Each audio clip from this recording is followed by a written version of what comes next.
that Shelma lies defeated by Geralt of Rivia, master of the witchering trade. Behold, as the last gasps of life seep from the beast.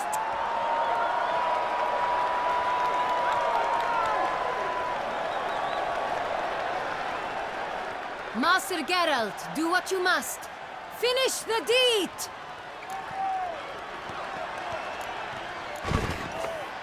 Monster's no threat. No need to kill it. A victor may always show mercy. It is his right. Long live Geralt the Merciful! Pikemen, see to the beast!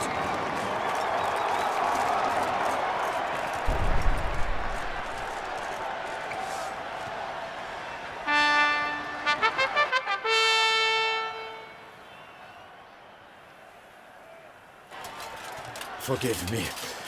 I am not as nimble as in my younger years. You fought bravely. Thanks for your help.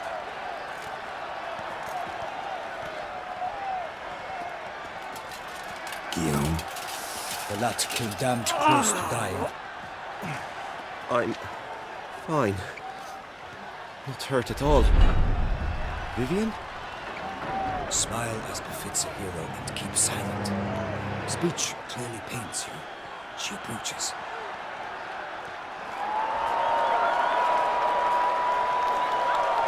Geralt. We must talk. Vivian. You shall talk later, in the medic's tent. Geralt, magnificent, breathtaking. Your Grace. We knew that to summon you was a brilliant idea. We are delighted, ravished to have struck upon it. And I'm truly, honored. See to our young hero. Hop, hop. For we must make off with Geralt. We should talk.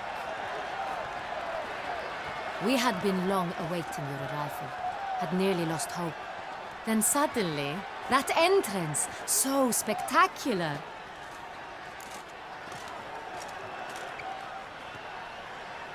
Your Grace, my contract. I'd like to discuss it. Naturally, but not here. We shall need Damien. He led the investigation pending your arrival. But wherever could he be? Come, we must find him.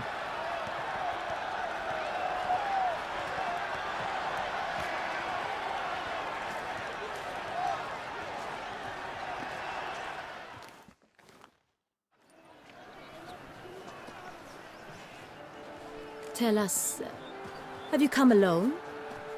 Or did Viscount Julian accompany you? Wish to see Dandelion, Your Grace? Yes. I mean, no. Yes. But solely to tell him we regret. Yes, deeply regret rescinding the death sentence we so justly handed down upon him. If we could turn back time, we would make certain he sat in a tower till he rotted. No, we would ensure he was broken on the wheel, then drawn, hanged, and quartered.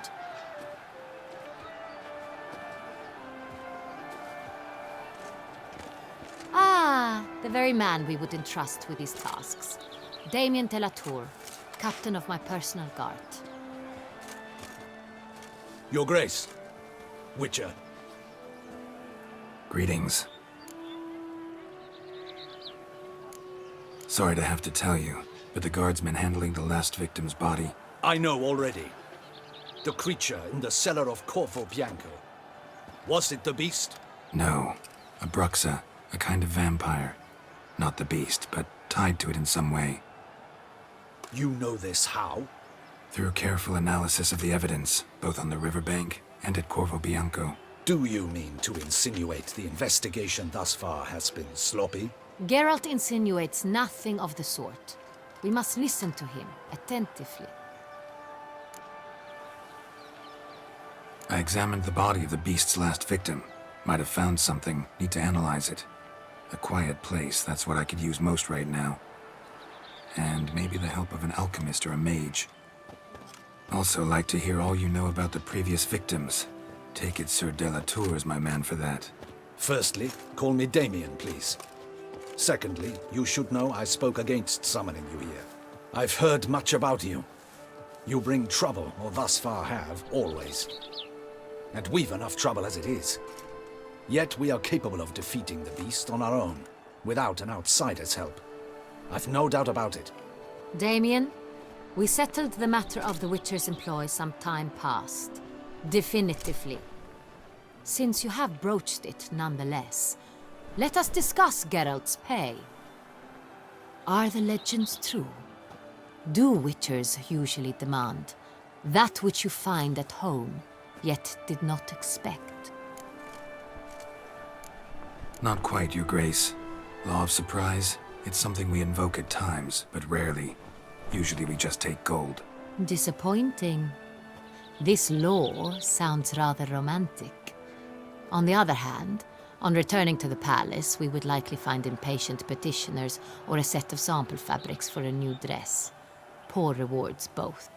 I fear you'd not have much use for any of the surprises we are likely to come upon. Thus, we've decided you shall receive the deed to a vineyard, Corvo Bianco, and a sum of coin.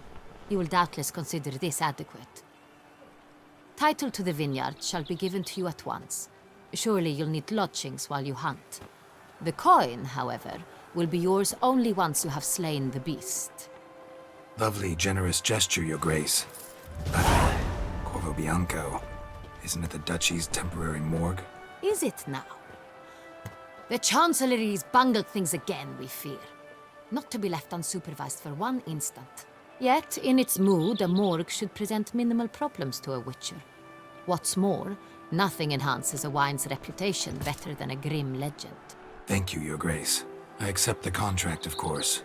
But as I said before, I'll need some information. How'd it start? Who was the first victim? Crespi was the first to die. He was famed once for his many glorious tournament victories. Then he grew old, hung up his sword, and took to winemaking. Crespi was not loved by the wine merchants. He was ruthless in business and thought to cheat many a time. He asked us for a dispensation from all court ceremonies. We did not grant it. We could not. Once you've taken the oath of a knight, you remain a knight till death. How'd he die?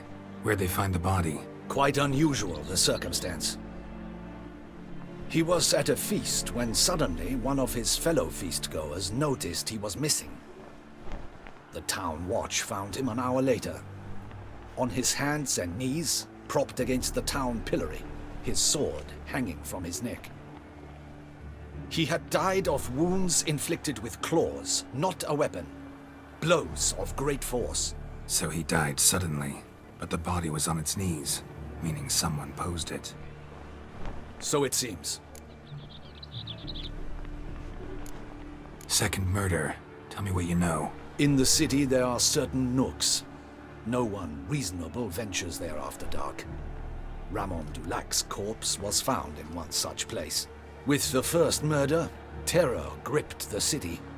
Its inhabitants grew wary, kept to safe areas. Consequently, news of the second victim came to us from a group of concerned cut-purses. Criminals fear the beast? Telling in a way. Take it you've excluded the possibility that Ramon died at the hands of these bandits. Do you believe me an amateur? Not hands, but claws killed Ramon Dulac. The wound was deep, clean. His body was found in the gutter, dressed in nightshirt and cap, a pillow placed under his head, and his sword replaced by a bed warmer. Ramon Dulac, a knight who but a dozen years past was an advisor to our father, the Duke. Someone went to a lot of trouble to make him look ridiculous. Maybe revenge was the motive. It's not out of the question. Dulac had shady dealings with the criminal underworld, but no one ever came forth with concrete proof of any misdoings. So, first two victims were knights, best years behind them. The same could be said of the third. Sir Delacroix was wont to claim that in modern times knights face new challenges, enterprise being the latest addition to the chivalric virtues. He made a veritable fortune in the grain trade. Palmerin even nicknamed him Sir de la Stinchi. Found a coin pouch on his body. Contained florins dating from various times, hailing from different provinces of the Empire. Delacroix loved coin, true, but had no patience for numismatics. Lots of similarities between the victims. All the bodies were found in strange places under extraordinary circumstances. Seems the murderer, whoever or whatever it is, has some meaning to convey. These were honorable men. We are horrified by the disdain, the disrespect with which they were treated. These were knights of Toussaint. Blast it. Might be the point. From what you say, none was a model of virtue. Ever considered that's what the beast's trying to draw attention to? All the murdered men were knights who swore fealty to the 5 chivalric virtues. And even if the Knights of Toussaint swear fealty to what virtues exactly? honor, wisdom, generosity, valor, and compassion. 5 virtues. Why are they so important to your knights? Strange question. Your Grace, forgive me. I'm a foreigner trying to understand another land's customs. You are forgiven. According to legend, the virtues we cultivate were bestowed upon us by the Lady of the Lake. How we truly came to espouse them, none remember. In Toussaint, we believe men of low birth should be simple-hearted and obedient. We expect much more, however, of our knights. They are to be soldiers and courtiers, lords and servants. Thus the need for clear moral guidelines. At the time of his dubbing, a knight vows to demonstrate throughout his life honor, wisdom, generosity, valor, and compassion. Beast seems to be pointing up moral decay, denouncing it. Victims were all humiliated. Might have been murdered to emphasize their lack of specific chivalric virtues. Honor compromised by the pillory. Wisdom by ridicule. Generosity by a coin pouch shoved down a throat. It seems to fit, true, though not perfectly. Can't discount the theory if it's on the lips of everyone in town. Say our reasoning's right. Next murder will be just as showy and denounce the victim's lack of the 4th virtue, valor. We can also assume that victim will be an elder knight. Let's think. At the moment, all the knights are either at the tourney grounds or in the palace gardens. Our annual hare hunt shall begin there shortly. Have you heard of the custom? Milton mentioned something.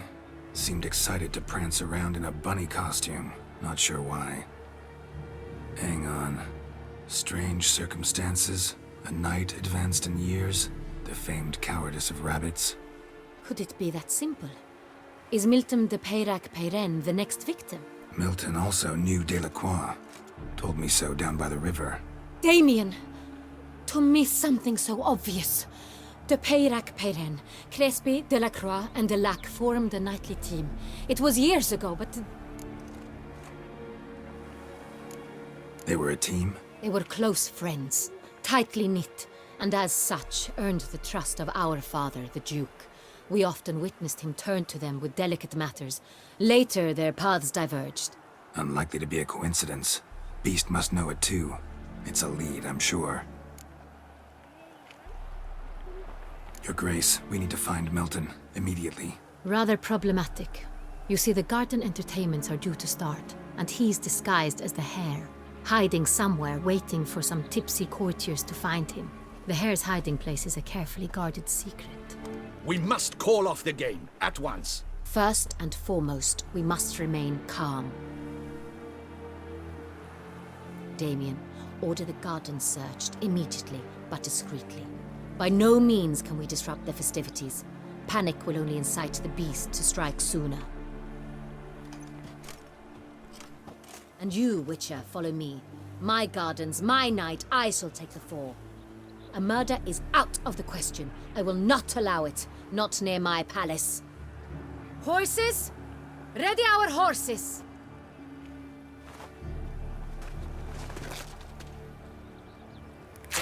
Your Grace!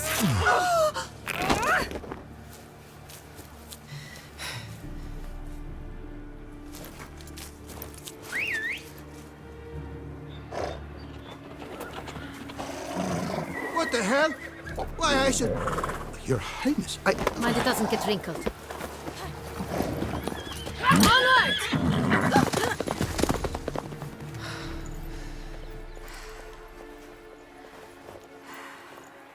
Hey! That is silk! Be careful! Give it to me!